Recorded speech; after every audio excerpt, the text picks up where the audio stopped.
बिस्मिल्लाहिर्रहमानिर्रहीम, अस्सलाम वालेकुम। कोई टीम या उसका कप्तान कितना ही अच्छा क्यों ना खेले, कितनी ही अच्छी प्रैक्टिस या टीम स्ट्रेटजी क्यों ना बनाए, अगर उसके कुछ खिलाड़ी मैच फिक्स कर दें तो जाहिर है कि उसके लिए फिर मैच जीतना बहुत ज़्यादा मुश्किल हो जाता है। इमरान खान साहब के साथ बहुत से ऐसे लोग हैं जो कि इमरान खान साहब की मर्ज़ी के बग़ैर भी मुलाकातें करते हैं। अभी हाल ही में ये इंकशाफ हुआ कि पार्लिमानी पार्टी का इजलास था और उसमें इमरान खान साहब ने कहा कि मुझे बाईपास मत किया जाए, मेरी इजाज़त के बग़ैर या मुझसे अलग मेरे कहे बग़ैर मुलाकातें ना की जाएं। अब ये बात कंफर्म भी की तहरीक इंसाफ के एक सीनियर रहनुमा ने, यानी इसका मतलब है कि पार्लिमानी पार्टी में ऐसे लोग मौजूद थे कि जो इमरान खान साहब को बाईपास कर रहे हैं। तो अब अगर आपकी सफ़ों में गद्दार होंगे, मुखबिर होंगे, तो बड़ा मुश्किल हो जाता है कि आप कोई स्ट्रेटजी बनाएं और आगे बढ़ें। इमरान खान साहब के लिए बहुत से चैलेंजेस हैं, यानी जिस तरह से उनकी हुकूमत को निकाला गया तो उसमें भी बहुत से ऐसे लोग हो सकते हैं जो विकेट के दोनों तरफ खेल रहे हों। फैसल वावड़ा साहब की अगर बात करें तो वो ये कहते हैं कि जनाब कुछ वज़रा हैं जो जिनको मरवत बाजवा से जाकर मिलते थे और मैंने कहा कि जी ये दो मुँह वाले सांप हैं, इस तरह की बातें होती रहीं। और भी बड़ी चहमगोइयाँ होती हैं कि जनाब इस्टेब्लिशमेंट से कुछ लोग राब्ते में हैं, उनसे मुलाकातें करते हैं, ये सब कुछ हुआ। इफ्तिखार दुरानी साहब तहरीक इंसाफ के रहनुमा, उन्होंने कहा कि जी जब उनसे बार बार सवाल किया गया कि ये तो बड़ी अजीब बात है कि इमरान खान साहब की मर्ज़ी के बगैर या कुछ लोग ऐसे हैं जो जाकर मुखबरियाँ कर रहे हैं या मिल रहे हैं, तो इफ्तिखार दुरानी साहब ने कहा कि जी लोगों के ज़ाती ताल्लुकात भी होते हैं और लोग मिलते भी हैं जाकर, इस तरह की बातें भी करते हैं। आप ये भी देखिए कि इमरान खान साहब ने ये बात कही कि जब ये रजीम चेंज हुआ तो वो कहते थे कि जी हमारे लोगों को बुलाया गया और फिर मुख्तलिफ एम्बेसीज़ में उनकी मुलाकातें होती हैं और फिर वहाँ पर जाकर उनको बताया जाता है, उनसे सवाल किए जाते हैं कि बिलावल भुट्टो के हवाले से आपका क्या ख्याल है, बतौर मुस्तक़बिल के वज़ीर-ए-आज़म के आप क्या समझते हैं। और अपनी पार्टी के लोग, फिर वो लोग जिन्होंने मुलाकातें की वही लोग लौटे हुए और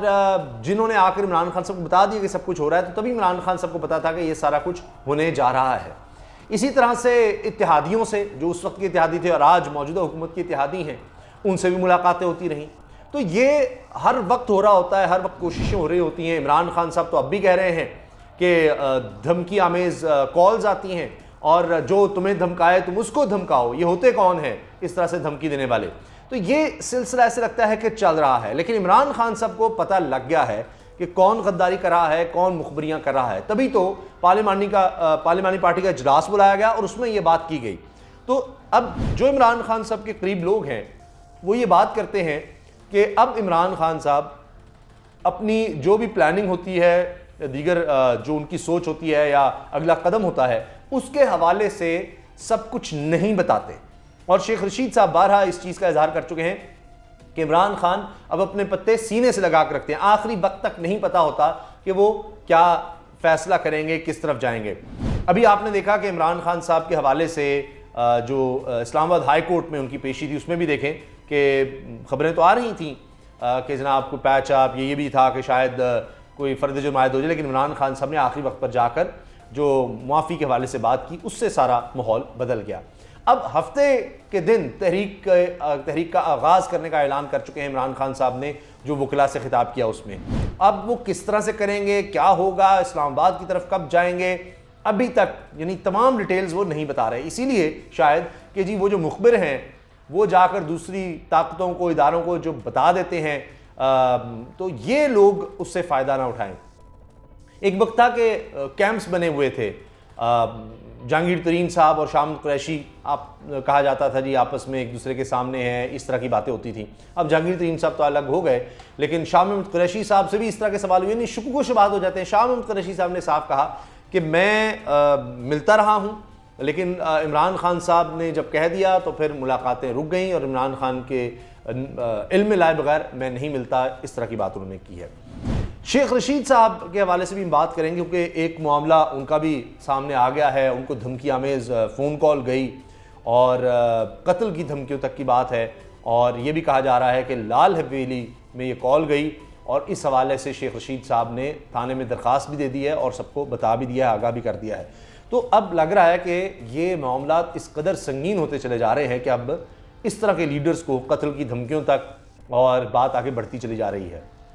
जिस पर शेख रशीद ने भी बड़ा कदम उठाते हुए अब सबके सामने मामला उठा दिया है और अब थाने में दरख्वास्त भी दे दी है। शेख रशीद साहब पर पहले भी कई हमले हो चुके हैं, वो बता चुके हैं, और अब तो वो ये कहते हैं कि जी मैं इमरान खान साहब का साथ दूंगा, सियासत में वैसे ही छोड़ देना चाहता था लेकिन अब ऐसे वक्त में मैं इमरान खान का साथ नहीं छोड़ सकता। तो उन्होंने फिर वाज़े तौर पर यानी एक पोजीशन लेने का कह तो दिया था। इसके साथ शेख रशीद साहब ने भी कहा है कि जी 27 किलोमीटर इस्लामाबाद को जिले बना दिया गया है, उल्टी गिनती शुरू हो चुकी है, ये किसी भी वक्त हुकूमत जा रही है, आहिस्ता आहिस्ता वक्त इनका कम होता चला जा रहा है। लेकिन जो बात आपस की चपकलिश की हो रही है तो उसमें एक इस वक्त मामला है हामिद खान साहब और फवाद चौधरी के दरमियान। हामिद खान साहब ने अदालत में कहा, कोई फवाद चौधरी के वाले से बात नहीं कहा जी उसका क्या ताल्लुक है, वो कुछ भी नहीं है, ऐसे ही वो अपनी बातें करता रहता है। फवाद चौधरी साहब ने अब हामिद खान साहब को, जो कि ये जो तौहीन अदालत का मामला था इसमें इमरान खान साहब के वकील थे और हामिद खान साहब पहले शुरू के तहरीक इंसाफ को ज्वाइन करने वाले लोगों में से थे, फिर नाराज़गी हो गई, फिर हट गए, दूर हो गए। अब दोबारा कहा जाता है कि शायद दोबारा करीब आ रहे हैं। हामिद खान